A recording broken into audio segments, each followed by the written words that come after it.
Tutorial for programming the new Epson printers. Hold down the feed button, turn the power on. It will spray out one piece of paper and then another with instructions. At the bottom of the instructions, you will see mode selection, 1 second or more. That is the function button on everything. Hold it again for 1 second. New instructions. We're going to be doing number 2, customized value settings. So you will hit the function button twice. 1, 2, hold it down again. It says number 3, serial interface settings. Hit the function button 3 times. 1, 2, 3. Hold it down.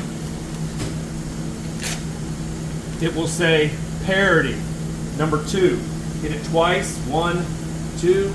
Hold it down. It will say none. Hit it once. Hold it down.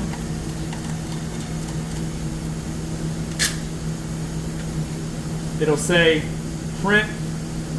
I'm sorry. It will at this point parity none. Save.